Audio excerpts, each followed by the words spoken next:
कहते हैं आम तौर पर सबका ये जवाब होता है बचपन से, लेकिन मुझे लगता है कि मेरे दुनिया में आने से पहले से ये अल्लाह ताला ने रास्ता बना दिया था, क्योंकि मेरे वालिद साहब को सुनने का बहुत शौक़ था। इस वजह से फिर मुझे तो घुट्टी में मिला है ये। पाकिस्तान की म्यूज़िक इंडस्ट्री जो है, इसमें स्पार्क तो बहुत है, लेकिन शायद अभी मुझे लगता है कि प्लेटफॉर्म्स नहीं है। मेरा जो वर्चुअल स्टूडियो है, ऑडियो स्टूडियो है, ये FA स्टूडियो के नाम से फेसबुक यूट्यूब पे भी है, उसकी काफ़ी चीज़ें हैं मेरे।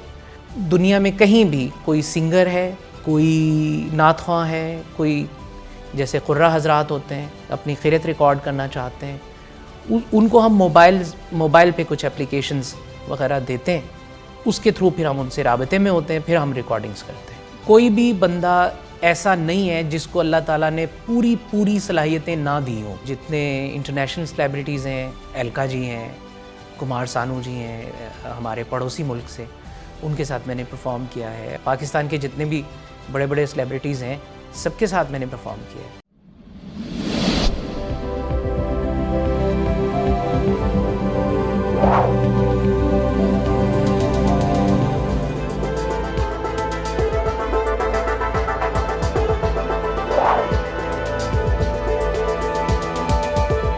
अस्सलाम वालेकुम नाजरीन, शेयरिंग ऑफ प्रोफेशनल विस्डम के साथ मैं हूं अली रहमान खालिद। आज जो मेहमान हमारे साथ मौजूद हैं वो एक म्यूज़िशियन हैं, म्यूज़िक टीचर हैं, कंपोज़र हैं, और इसके साथ साथ ये पाकिस्तान के पहले ब्लाइंड इंसान हैं जो अपना वर्चुअल स्टूडियो रन कर रहे हैं, जिसमें ये लोगों को म्यूज़िक के बारे में सिखाते भी हैं और मुख्तलिफ़ किस्म की सर्विसेज प्रोवाइड करते हैं। हम इनसे जानेंगे कि म्यूज़िक की तरफ इनका इंटरेस्ट कब और कैसे डेवलप हुआ, और किस तरह इनकी जो एक कमज़ोरी थी उसे इन्होंने अपनी ताकत बनाया और ये महसूस नहीं होने दिया कि ये एक ब्लाइंड इंसान है, बल्कि इस तरह काम किया जैसे ये बिल्कुल नॉर्मल इंसान है और मेहनत कर रहे हैं और अपना काम बेहतरीन अंदाज में कर रहे हैं। ये एक मोटिवेशन भी है।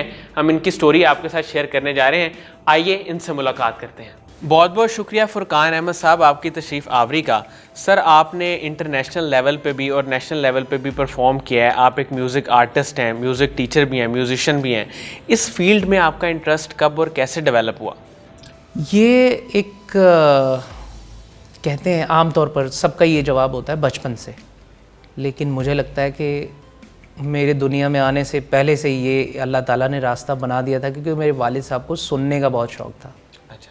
इस वजह से फिर मुझे तो घुट्टी में मिला है ये।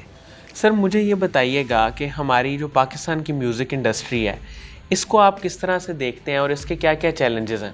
पाकिस्तान की म्यूज़िक इंडस्ट्री जो है, इसमें स्पार्क तो बहुत है, लेकिन शायद अभी मुझे लगता है कि प्लेटफॉर्म्स नहीं है, या अभी लोग किसी चीज़ का वेट कर रहे हैं शायद।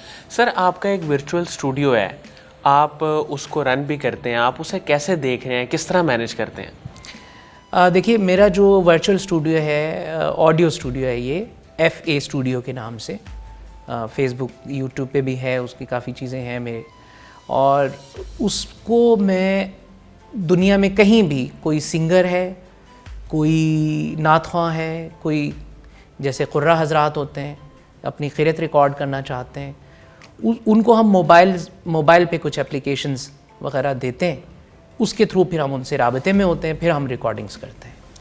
सर, आप देख नहीं सकते और ये आपका एक अलमिया भी है और इसे आप एक नेमत कहते हैं। सर, इसके बावजूद आप इतना ज़्यादा काम किस तरह से कर रहे हैं और कैसे मैनेज करते हैं? देखें, मेरे ख़्याल में हर बंदा ये काम कर सकता है। कोई भी बंदा ऐसा नहीं है जिसको अल्लाह ताला ने पूरी सलाहियतें ना दी हों, क्योंकि आम तौर पर आपने एक लोगों बात सुनी होगी कि अल्लाह ताला एक चीज़ लेता है तो कई चीज़ें अता कर देता है। ये सुना होगा आपने, आम तौर पर लोग कहते हैं, लेकिन मेरा नज़रिया इसमें थोड़ा मुख्तलिफ है। वो ये है कि अल्लाह ताला लेने वाली ज़ात नहीं है, अल्लाह ताला तो देने वाली ज़ात है। वो लेता नहीं है, वो देता ही देता है। और जो मेरा सिनेरियो है, जो मेरी सिचुएशन है, वो ये है कि अल्लाह ताला ने मेरी डायमेंशन चेंज की है कि तुम्हें इस डायमेंशन की तरफ चलना है या इस तरह जाना है। तो मुझे जब आपको आपकी वो मिल जाती है ना, एरिया ऑफ प्लेइंग, जब आप उसको डिफ़ाइन कर लेते हो, फिर मेरा ख्याल है कि फिर रास्ते आसान होते जाते हैं। आपका ऊपर कनेक्शन जो है वो अगर जुड़ जाए तो फिर मेरा ख्याल है कि फिर नहीं कोई मसला होता। असल में हमारे यहाँ प्रॉब्लम क्या होती है कि हम सोचते हैं शायद ये मेरी फील्ड नहीं, हम मुख्तलिफ फील्ड्स को ट्राई कर रहे होते हैं, ट्राई में हमारी ज़िंदगी ख़त्म हो जाती है।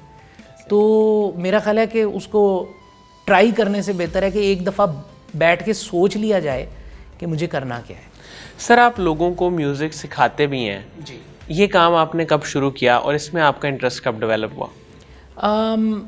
इसमें इंटरेस्ट तो खैर वो ये है कि जब असातिज़ा कह दें आपको कि भाई आप कर सकते हैं, आप बता सकते हैं लोगों को, आपके पास है ये फ़न है, क्योंकि हर कोई सिखा भी नहीं सकता और हर कोई सीख भी नहीं सकता। तो टीचर्स ने मुझे, मेरे असातिज़ा ने बताया कि तुम कर सकते हो। तो फिर मैंने 2000 में स्टार्ट किया म्यूज़िक सिखाना मुख्तलिफ स्कूल्स में, अपनी एकेडमी बनाई। फिर मैं, अब चूँकि कोविड के बाद तो फिर सारी चीज़ें ऑनलाइन हो गई, तो अब हम बिल्कुल ही ऑनलाइन म्यूज़िक टीचिंग कर रहे हैं। सर, आप अब तक किस किस स्टेज पे परफॉर्म कर चुके हैं? देखें, चूँकि मुझे काफ़ी अरसा हो गया इस फील्ड में, तो जितने इंटरनेशनल सेलिब्रिटीज़ हैं जिनमें मैं एक दो मेंशन करूँगा, जैसे अलका जी हैं, कुमार सानू जी हैं हमारे पड़ोसी मुल्क से, उनके साथ मैंने परफॉर्म किया है। और पाकिस्तान के जितने भी बड़े बड़े सेलिब्रिटीज़ हैं सबके साथ मैंने परफॉर्म किया है। और मैं तकरीबन कोई 4 साल एक वेल नोन टीवी चैनल पे अपने, जो हमारे बहुत अच्छे आजकल एक बहुत अच्छा शो करते हैं, होस्ट करते हैं, फ़ाहद मुस्तफ़ा, मैं और फ़ाहद मुस्तफ़ा साहब जो हैं, हम तकरीबन, मेरा और फ़ाहद भाई का 4 साल का साथ रहा। उसके बाद फिर दूसरे टीवी चैनल पे मैं आ गया फ़हीम अब्बास साहब के साथ, और बाकी जो है छोटे छोटे शोज़ मुख्तलिफ चैनल्स पे चलते रहते हैं। सर, आपका कोई पसंदीदा सूफियाना कलाम, उसके चंद अशार अगर आप सुनाएं तो?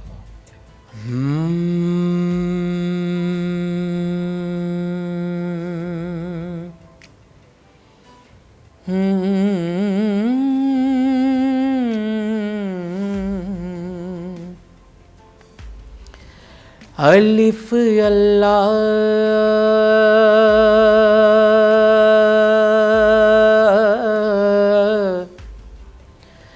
चंबे दी बूटी, मेरे मन विच मुर्शिद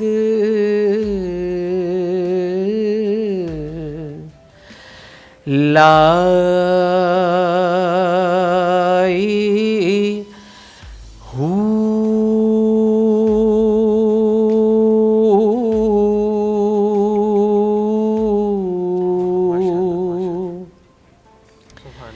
नफियस बात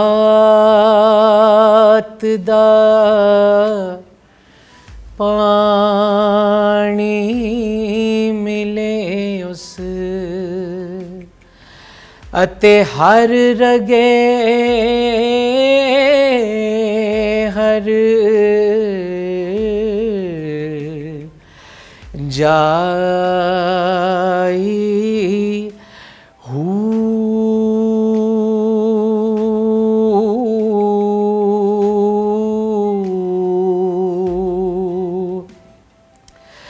अंदर बूटी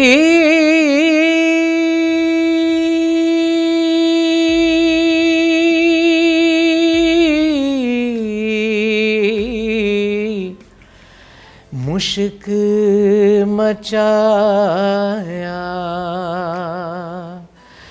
जां फुलन ते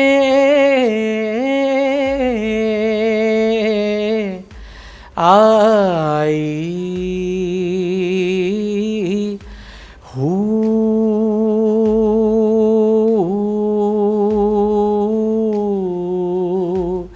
जीवे कामिल मुर्शिद बाहू,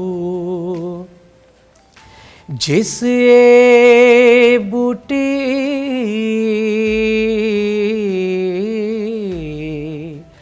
लाई हूँ,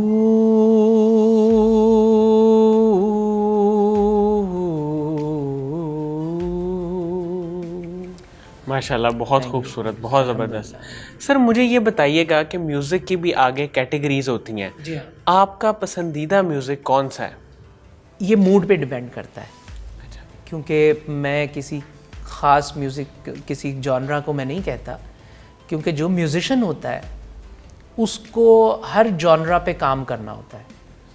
क्योंकि मेरा बैकग्राउंड स्कोरिंग से भी ताल्लुक़ है और मैं एज़ कंपोज़र भी काम करता हूँ। मेरे पास हर तरह के जॉनरा के लोग आते हैं, जी हमारा सॉन्ग कंपोज़ कर दें, इसको अरेंज कर दें, इसको जो है वो इसको ट्रीट कर दें, क्योंकि मिक्सिंग मास्टरिंग का भी काम होता है स्टूडियोज़ में। तो 10 तरह की चीज़ें हैं, तो मुझे हर जॉनरा पसंद है। लेकिन जो पर्सनली अगर आप कहें तो Sufi music is the best music for me. Sir जो लोग म्यूज़िक की फील्ड में आना चाहते हैं उनके लिए कह लें कि कोई प्रॉपर गाइडलाइन नहीं है, उनको समझ नहीं आती, अक्सर वो परेशान होते हैं कि हम कहाँ से जाके स्टार्ट करें और फिर किस तरह चीज़ों को लेके चलें, उन्हें आप क्या गाइड करेंगे? गाइडलाइन है, सब चीज़ें मौजूद हैं। आज जिस एरा में हम हैं, जिस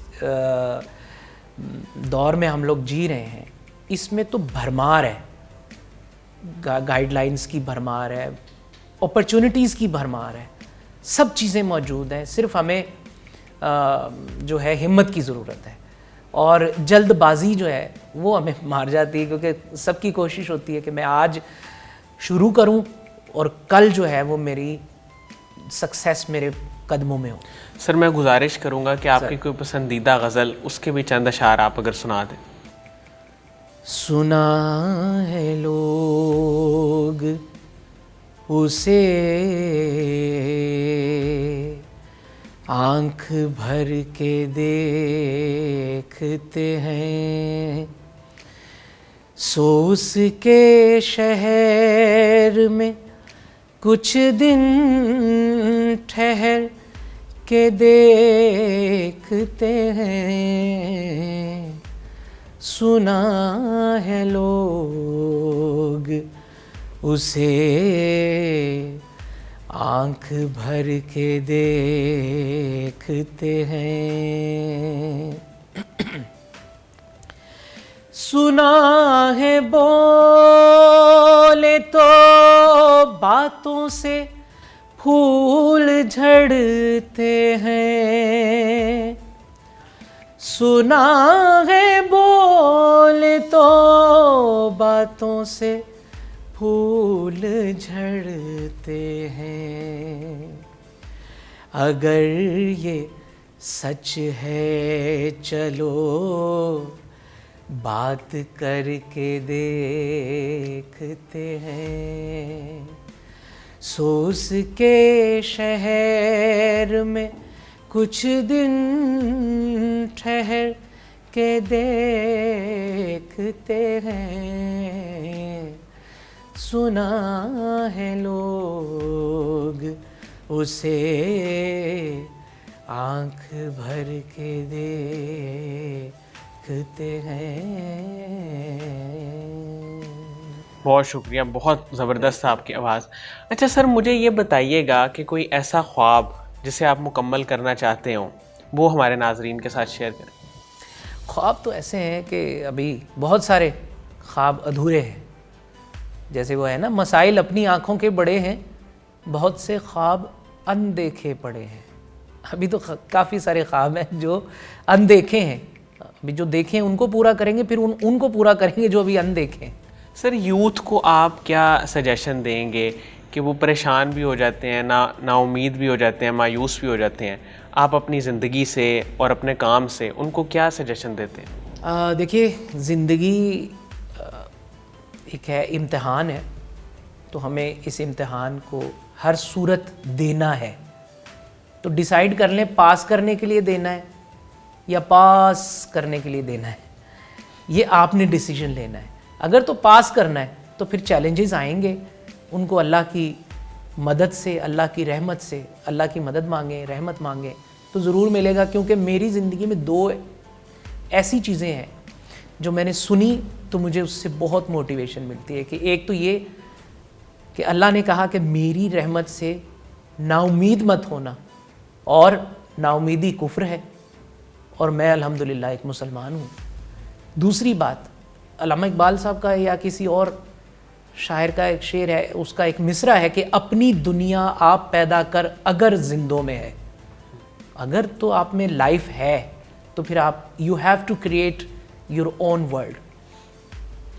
तो वो आपको डिसाइड करना होगा कि आपको अपनी दुनिया पैदा करनी है या नहीं करनी।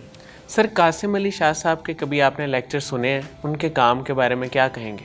कासिम अली शाह साहब जो हैं वो मेरे ख़्याल के मुताबिक इस दुनिया में अल्लाह ताला की तरफ से एक नेमत है, तोहफ़ा है हमारे लिए।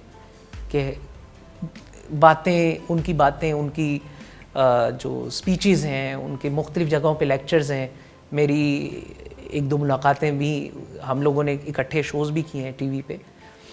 तो जैसे वो ऑन ईयर हैं वैसे वो ऑफ ईयर भी हैं। तो मुझे उनसे बहुत मोटिवेशन मिलती है। कुछ चीज़ें जो हम अपनी लाइफ में गुज़र जाते हैं, नहीं कर पाते, तो उनकी मोटिवेशन से मुझे लगता है कि दोबारा यार हाँ, ये मेरा एक पहलू रह गया था, ये शाह साहब ने जिस तरफ तवज्जो दिलाई है, ये वाकई ये होना चाहिए। बहुत बहुत शुक्रिया फुरकान अहमद साहब आपकी तशरीफ़ आवरी का। नाज़रीन, मुझे उम्मीद है कि जो लोग इनके काम के बारे में, इनकी ज़िंदगी के बारे में जानना चाहते हैं, उनके लिए इंटरव्यू इंतहाई मुफीद साबित होगा। बहुत बहुत शुक्रिया, अपना बहुत ही ख्याल रखिएगा। अल्लाह हाफ़िज़।